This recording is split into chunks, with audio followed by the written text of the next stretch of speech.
চীনের বেসরকারি রকেট নির্মাতা প্রতিষ্ঠান ল্যান্ডস্পেস ইলন মাস্কের স্পেস এক্সকে অনুসরণ করে আসছে। এই অনুসরণেরই মধ্যে চীনের মহাকাশ শিল্পে এক আমূল পরিবর্তনের ধারা বা প্যারাডাইম শিফটের ধারা শুরু করেছে।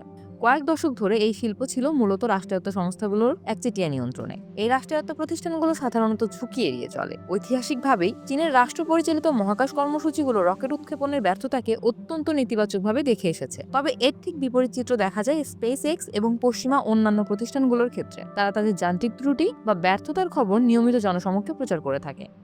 তবে চলতি মাসেই চীনের পুনর্ব্যবহারযোগ্য রকেট পুনরুদ্ধারের প্রথম দুটি ব্যর্থ চেষ্টার খবর রাষ্ট্রীয় গণমাধ্যমে ব্যাপকভাবে প্রচারিত হয়েছে। ডিসেম্বরের শুরুতে যুগ 3 প্রথম উৎক্ষেপণটি ব্যর্থ হয়। পরিকল্পনা অনুযায়ী ভূমি থেকে 3 কিলোমিটার উচ্চতায় রকেটটির বুস্টার ল্যান্ডিং বার্ন বা অবতরণ প্রক্রিয়া সচল করতে না পারায় এটি নিয়ন্ত্রিত অবতরণের বদলে বিধ্বস্ত হয়। উল্লেখ্য, স্পেসএক্সও দুবার ব্যর্থ হওয়ার পর 2015 সালে তাদের ফ্যালকন বুস্টারের প্রথম সফল অবতরণ সম্পন্ন করতে পেরেছিল।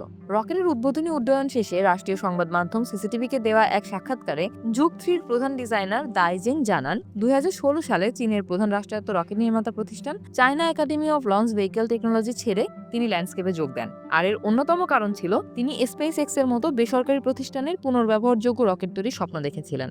তিনি বলেন, স্পেস এক্সের পণ্যগুলোকে একেবারে শেষ সীমা পর্যন্ত নিয়ে যেতে পারে।